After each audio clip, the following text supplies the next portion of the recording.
You oats, and we'll break things and we'll make things till we're all together raking, and We'll raise a cup of grog down in the big bilge tank. In the big bilge tank. Come and join our pirate crew in the big bilge tank. We will show you what to do. Come, we'll hack it till we crack it. and we'll tell the world about it and forget to tidy up. That's why it's now a bilge tank.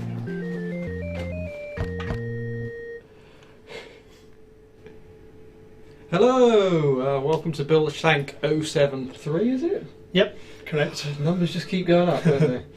We've dubbed this one Hammergate, for reasons that will become apparent. The Battle of Hammers! So last week we spoke about these.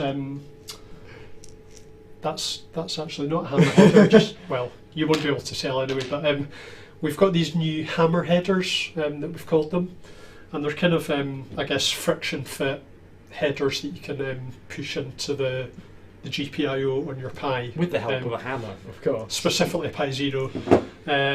We spent about 6 months kind of developing these, if you like, or kind of finding the right kind of size and spec for these pins. Hasn't been a short journey, has Nico, who is our main engineer,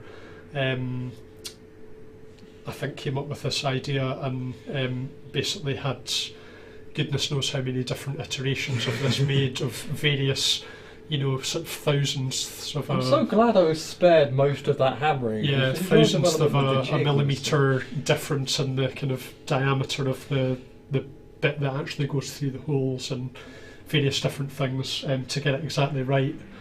So we had some that were too loose and would just kind of come out quite easily. There were some that were far too tight and basically required you to drive a tank over the top of it to correctly get it stuck in That the could be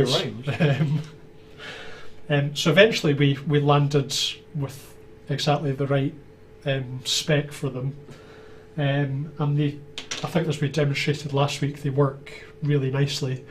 We've got a kind of acrylic jig to fit them, that you basically sit the Pi Zero on, put the header on, and then put a bit of plastic on the top and tap it with a hammer back and forth until the pins go all the way through.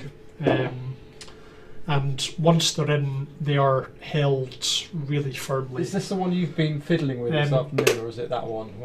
So I've got one here that's got the hammer header on it, and it's got a fat DAC on it as well. I spent about 15 minutes this morning just taking the fat DAC that has a soldered female header on it, on and off. And I think this is going to be our fidget box for the next 6 months, isn't it? We're going to take this header on and off and on and off. I mean, I thought I would just sit for like the whole episode and just kind of take it on and off. You're going to hurt yourself. While Phil's doing his bit, I'll just sit taking it on and off, just to kind of stress test it. This basically is someone. The whole bringing up Hammergate again is because we had a post on Hackaday, yay! And the reception first and foremost to the hammer header was mixed, but eventually it kind of came out in favour of wonderful hammer headers. There were a few people who thought the idea was absolutely terrible. It was a bit quite vigilantly, in fact, and more power to them. But they want to think the idea is terrible and go for it. Yeah. We want to get soldering iron. Soldering irons are great. We spent a couple of evenings, didn't we, kind of responding to people's comments to try to kind of like... I teach people to solder. I know how wrong it can go. To try to appease people slightly. My fingers are on fire. Yeah, I mean, we're not going to mention any specific comments or anything, but to kind of cover some of the areas that people were kind of commenting about. There was a lot of comments that were about basically the hammer headers were somehow preventing people from learning proper electronics.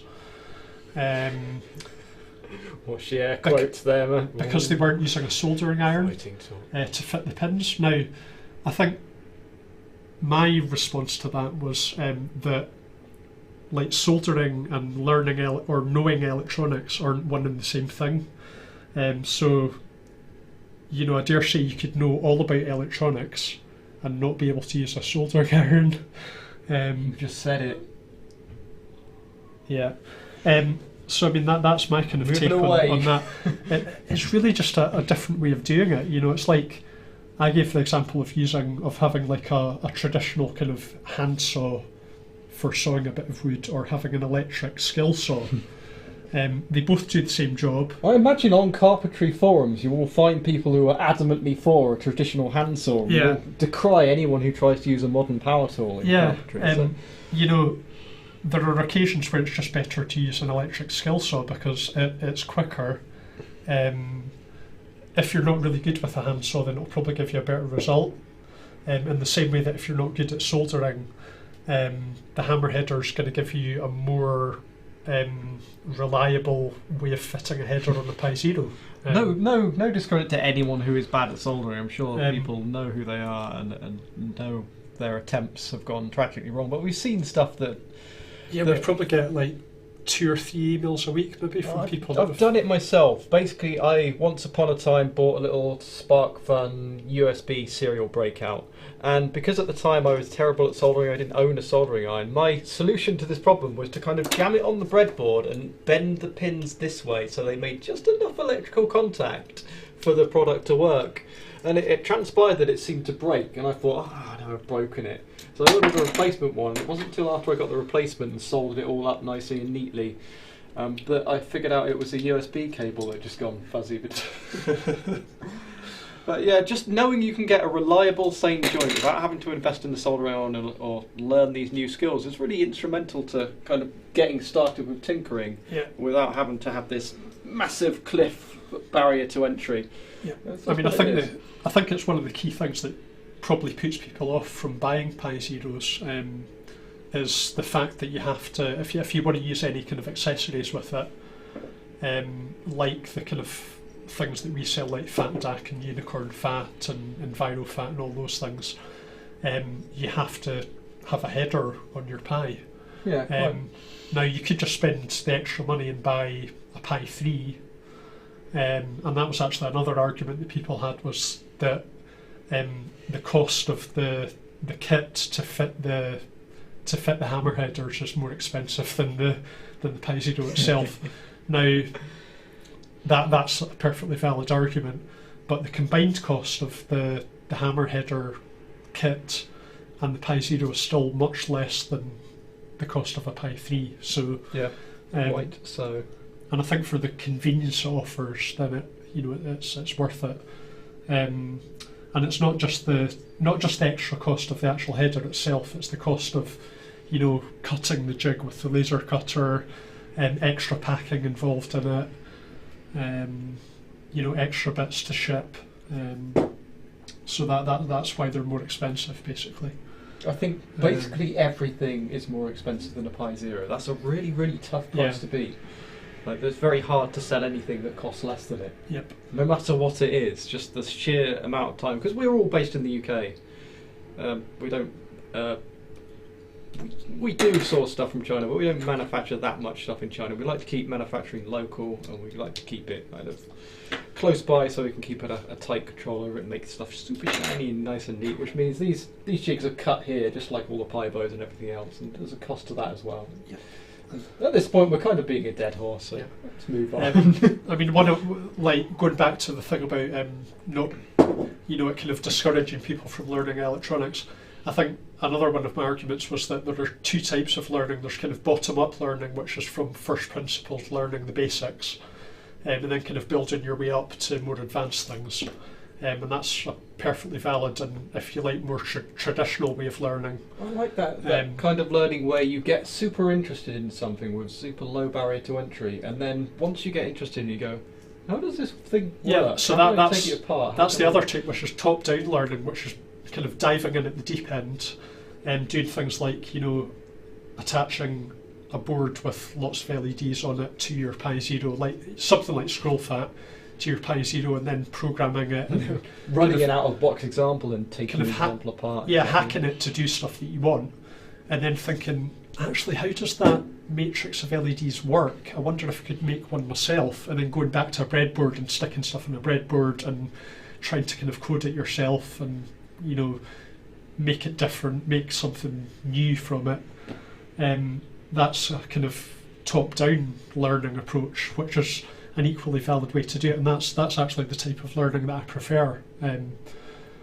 Because often I think, especially for children, bottom-up learning can be a bit boring because you have to learn all the kind of like very dry theory behind everything. Yeah, you know. effectively what school was for me. It's like, I don't care, just let me make something. So we want everyone, no matter what their skill set, what their outlook on life, how they want to learn, we want anyone to be able to pick up a Pi Zero and make stuff with it. Simple as that. Really. So I think the take-home message is they're an alternative. They're not going to be for everyone, which we've discovered. They're an alternative. They work really well, which we hope people are going to discover if they buy one.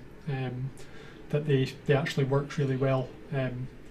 And that's really it, I think. If people like them, they'll buy them. If they don't like them, then they won't buy them.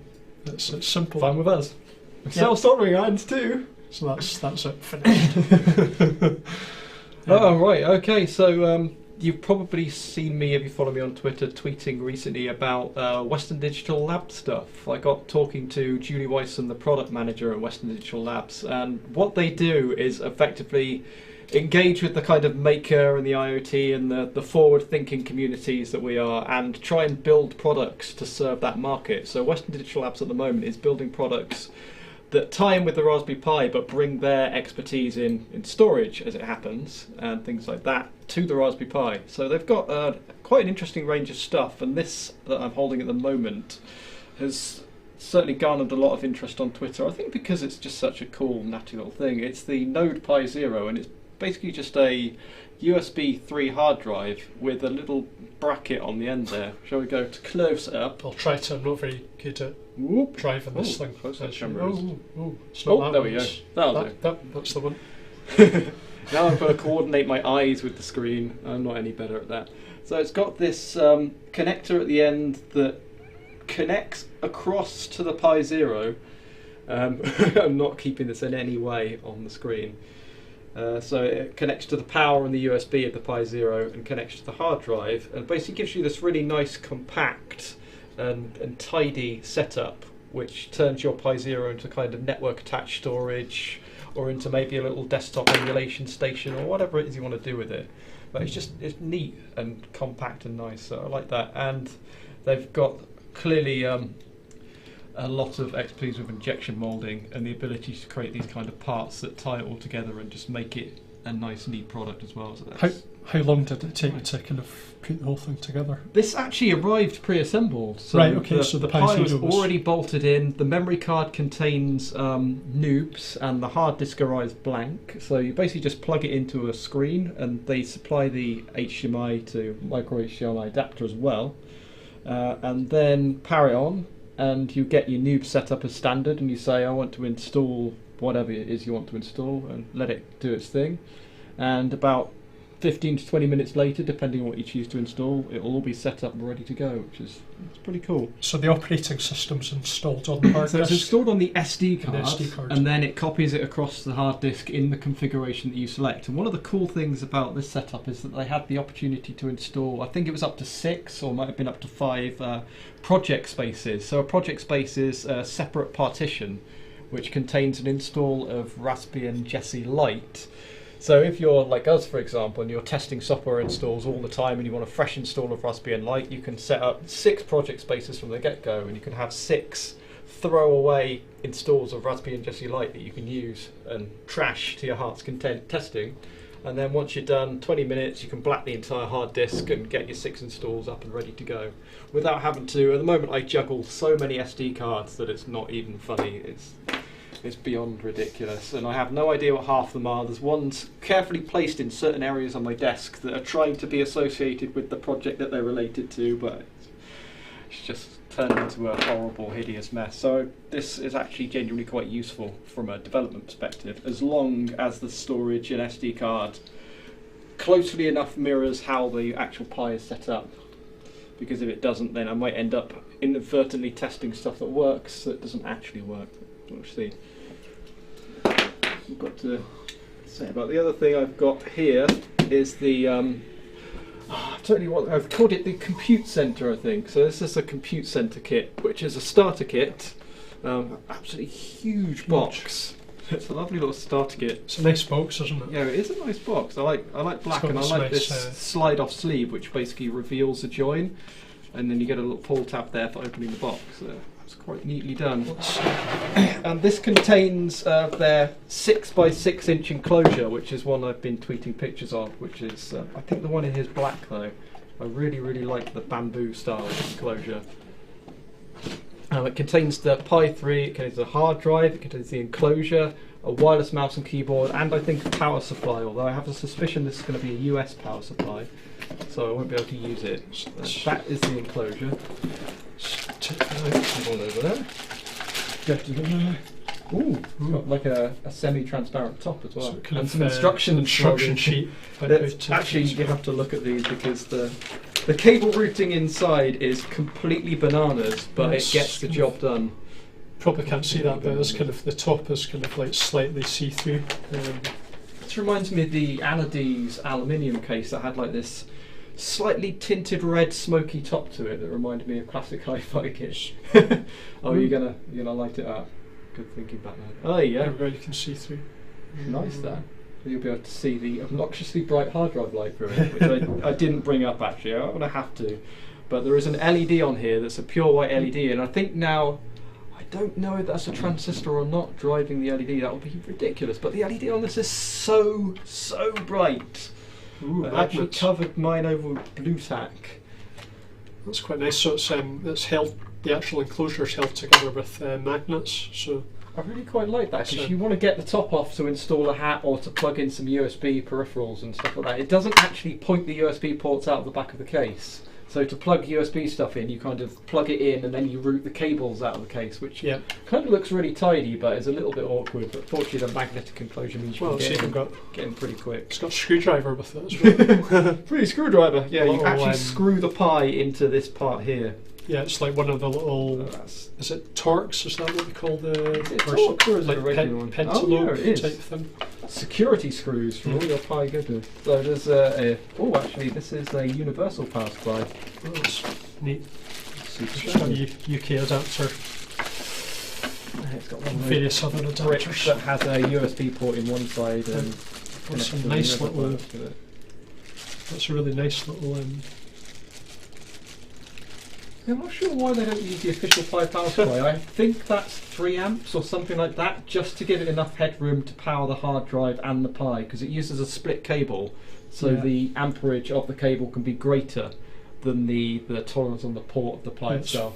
5-volt, 3 amp. Yeah, so it's pretty beefy. I've got a setup with the official touchscreen, one of our SATA adapters, and an SSD connected up.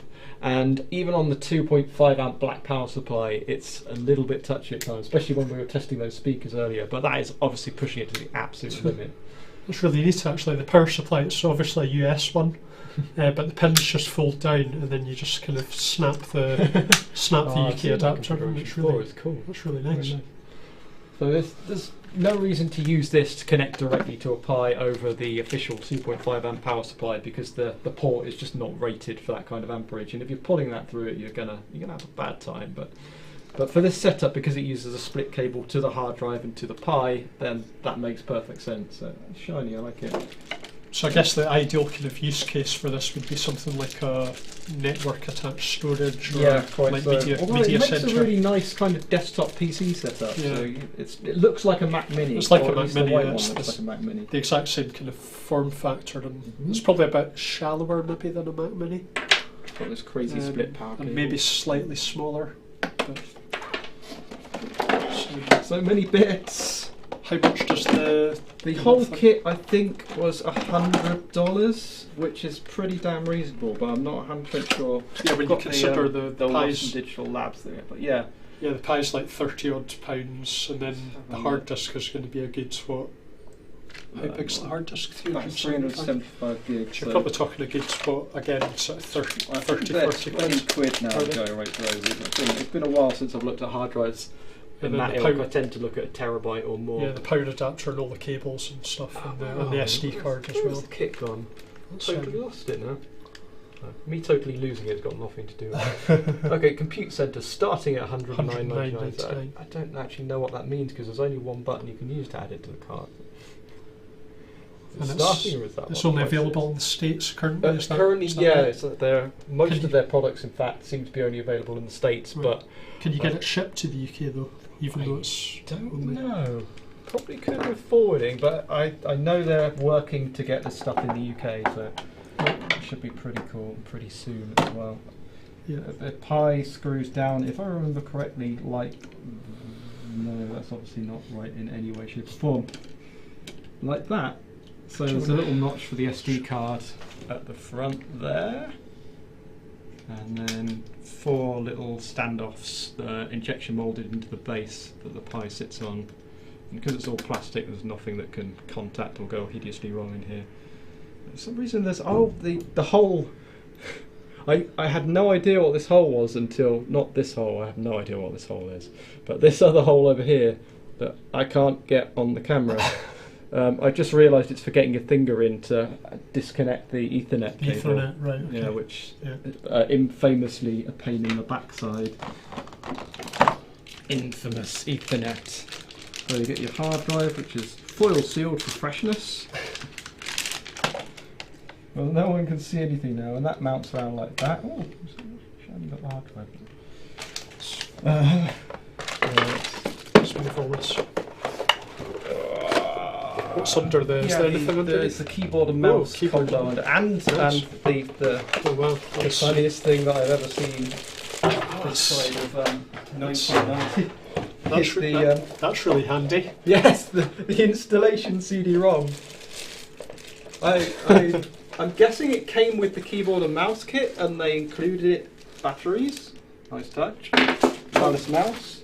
There's the SD card attached to the setup guide, so that's kind of Are we going to be able to get this thing up and running? I guess. Like Christmas. Yeah. Oh, the You keyboard's can close got off all the breakout. let's, What the world? yeah, the keyboard's got plastic film on it. Foil sealed for freshness. It's got kind of like, it's weird that the spacebar's white as well. And Yeah, the enter I key don't is. understand why of all the keys you'd make those white. Never seen that Surely before. WASD are the ones you want higher. It's not for gaming, Phil. Damn it. Why not? It's, yeah, it's quite a nice kit though. It's really. Alright, this is a crosshead screw, and I've only got this little And that's- little is that- magic screw. Is that a Bluetooth keyboard, presumably? Yes, it Yeah. is. Oh, wait a minute. This is the first time I've looked at this actually. It's Phil that's been playing with it, so. It looks like the security screwdriver is removing these screws from the hard drive itself. I don't really understand what that's for. Unfortunately, we don't have a screwdriver to screw these things into hand. Bizarrely, the mouse had a bit of film on it, like covering the whole thing, and then it's got like separate bits of film on the left and right mouse buttons. It's nothing if not scratch protected. It's really thorough. Can't really complain. It's quite a nice little mouse actually. What is it? Yeah. Medium It's nice. sized, I would say, having tested smaller mice before. No, I don't think we're going to get this up and running in a reasonable amount of time. There's the mouse. Where it does. Yeah, we'll do that now. Do that next time. But yeah, they're nice kits, aren't they? They're really. They are indeed. Really So nice. I'll be doing like exhaustive reviews of these on my blog, which I'm in the process of reviving. And yeah, just stay tuned for more. I guess it's kind of an alternative to the kind of starter kit that we offer. That is kind of all of the bits. This is more, I guess, like a. I guess a thing maybe for people that I think want this a is the media kind of centre kit or that, something like yeah, that. either media centre people would use, or people like us might use if we didn't want to build our own setups with hard drives, because it's a nice little Pi development setup straight off the bat. I think the only the only thing I'm not absolutely keen on is do you want to show Yeah, that? that's like I said, the cable routing inside this case is kind of special, but the lid does hide all sins once you put it on, and that will be hidden behind it. But I guess the alternative would be like a kind of like ribbon cable to power it through the GPIO. Oh, that's true. Or a nice hat would be quite good, so it actually has an external power on-off switch. That's the way that the Pi Top Seed does it. Pi Top Seed does a very good job of They that. have like a kind of custom ribbon connector that plugs on and then breaks out the power to a kind of dedicated board that is the display driver board and all of the power stuff and everything, and then you plug the barrel jack into that, and it's got a power switch on it as well. So I guess that would be the alternative way, but I think it's probably that's maybe going to put some people off if they have to start kind of plugging stuff in the pins and whatnot. Someone asked if there's an option to bypass the Pi Zero when you want to just access this thing and put files on it. I don't think there is, but I'm going to have to look into that. You can. The drive has a standard USB 3 connector on it, so that's like a regular USB connector. In fact, it will work as a regular USB connector, but just slightly wider, so you can just take the whole drive off and then plug it into a USB port, and as long as you've got a fancy schmancy laptop or a split cable that will provide enough power to spin up the drive, then you should just be able to unplug the drive and then write to it. Unfortunately, you do have to undo rather a lot of screws to unplug the drive, so maybe that's some feedback they would appreciate. The slice kit, in fact, does the switching thing, so it uses some intelligence inside, so when you plug it into a micro USB cable, Pops up as a mass storage device. Pops up as mass storage, and then when you plug it into mains, it boots up and your media is good to go. Yep. Quite cool. I wonder if you could fit a slice in one of these cases. This header's still stuck tight. You haven't been doing as much as you should have. Work harder. I've done it like another 20 or so. I mean, I must have done it like 50 odd times today, and that's. Maybe we should build a robot to do this. Yeah, Just I mean, to plug it and remove it over and over again for 1,000 years, like those IKEA displays when you go to IKEA. Yeah, what I was suggesting was one of those kind of jigs that tests the tensile strength of things. So they put things like bolts in and then kind of like stretch it until it snaps. If you could do the same thing with the header, with just work out how much force it takes to rip it out. That's a good idea. Like whether the header's going to come out or the PCB is going to actually get ripped apart. Which bit is going to break first? I mean, as you pointed out earlier, it's more likely the pins are going to get horribly mangled and bent than you're going to break the header or pull the pin. And that's going to happen with a solder header as well, actually. Yeah. So that I think that's the biggest issue about GPIO pins, actually. Especially when you've got that many to pull off at the same time. You can probably see on the, if I can get it in the right, you can see that the pins at the end are bent out the way now slightly. And that always tends to happen with me, just from kind of like plugging and unplugging, because you inevitably, because of the kind of friction that there is and the amount of force you have to use, you have to kind of get it. You're never going to get it straight off. It's always going to go at a slight angle, which means that the pins that come out last are going to get bent very slightly. I do that all the time. It drives me crazy. I have things on my desk just to bend the pins back into place. Yep. Someone asked if we've seen the compute module HDMI thingy, and yeah, I've seen all of their compute module stuff, and I didn't ask them to send any compute module stuff over at first because I thought people wouldn't be interested in it as much as this stuff. Apparently I was wrong, so I'll definitely be taking a look at some of the compute module stuff, especially with respect to obviously the compute module 3 being on the horizon. I honestly know nothing about the compute module 3 stickers. Forget compute module stickers. We've got new stickers. Yay! Why is this book here? Oh yeah, we're giving a prize away as well. So we had this book on one of our shelves in the shop, and apparently it's been taken out of publication now. It's an old book. It's a bit out of date. It's still got a picture of like the original Model B Pi on it, so that really puts it into perspective, and the bigger one on the front as well. Yeah. So yeah, if you want some classic literature to go with your classic Pi, then this is the book for you. A lot of it's still going to be relevant. In terms of the kind of projects, you might have to kind of fiddle about with it a bit to get it working, but it's still got lots of stuff in it. So. That's what the screwdriver's for, these tiny screws. A good question. I came up with a really bad one. I was going to ask. Actually, right. I know what I'm going to ask. It'll take me a minute to find it. You're pretty good at these questions. Yeah. So we got a shipment of these stickers that arrived yesterday. We had about 6 pallets, I think, arrived from China with lots of goodies for our shop. I saw a lot of shuffling around upstairs on the mezzanine to try and fit all this extra stuff in. Yep. Please buy And, stuff faster, we're running out of room. This is our new sticker sheet that has it's mainly kind of like flotilla themed things that are on it. There's nothing so cheat about it, Sandy. That one's for you, Russell.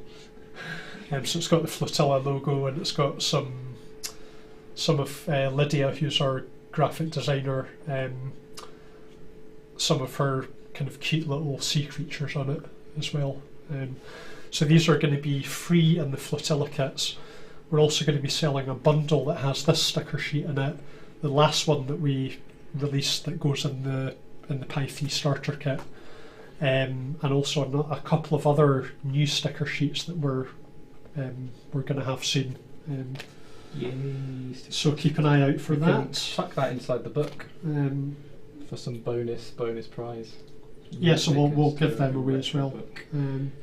Right. Okay. So I I came across a thing on Twitter the other day that was called "Know Your Cephalopods."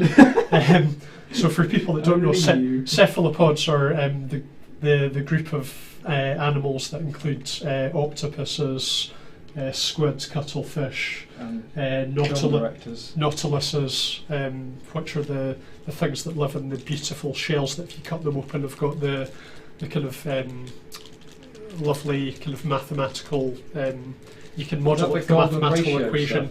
Yeah, it's the golden ratio that is the size of the kind of compartments in its shell. It's a really beautiful creature, but that's from the same family as octopuses. And the basis of this thing was that various different cephalopods have different numbers of arms and tentacles. So an octopus has 8 arms and no tentacles. So the question is, how many arms and how many tentacles does a squid have? So the first person in the YouTube comments that gets the answer correct wins the book and the stickers. So that's how many arms and how many tentacles does a squid have. I'm squinting right now. Oh, that's no correct answers yet. Totally failed. They haven't heard the question yet. Or they just can't understand my accent. Maybe that's what it is. What's a cephalopod? I just put the battery in backwards, I think. You can translate for me, Phil. Oh, here we go. Oh, Darren has got the correct answer. Darren Hill. Hill. The correct answer is 8 arms and 2 tentacles. Alex Smith was second by a very narrow margin, but Darren is the winner. Unfortunately, we only have one tatty old book. So if you either DM us on Twitter or send an email to sandy@pimaroni.com with your address details, then we'll get that sent off to you. Woohoo! We also have these natty little project boxes that we got. So these came on our pallets as well. We're such cracking nerds. They're polypropylene boxes. We're going to be selling some of our products in these in the next couple of months. But in the meantime, I think we're just going to sell them by themselves as little project boxes. They're just so shiny. Yeah, I mean they're great. They, you can fit a Pi Zero and various fats and stuff like that in them. I've got it. Headers. You could probably wonder would that power supply. Well, not quite. But yeah, they're neat little boxes. You've got an idea for a case there. Oh, there we go. Wi-Fi would still fit. So it's a nice little case for your Western Digital. Get my Dremel. Yeah. And they've got nice artwork that Paul did on the front as well. So these kind of match up with. We got new ESD bags as well for our hats and fats to go into. Where's the camera? So they've got the same. It's kind of hard to see on the camera because of the reflections, but they've got the same kind of branding on them as the boxes do. So if you buy a hat or a fat, you'll probably notice that they're in this kind of bag from now on. Fancy. Yeah. Static shielding bags, I think they're technically. Yep. So I think that's about everything. Yeah. Um, Bonanza Bilge tank. Yep. Next week we'll have an Bilges, exciting new product to reveal. Oh, really? Which is the thing. Tell me later. I'm really not with it. You know, it's the thing that fits on the pie. Really? Yeah, that thing. The thing yeah. that fits on the Yeah. pie? Yep. I didn't know we did anything like that. Yeah. Oh dear. Right, there's only 2 of us. How are we going to tell people to like, comment and subscribe? I think you just did. There we go then. Don't forget to like, Comment and subscribe. Yeah. Yeah. Bye-bye.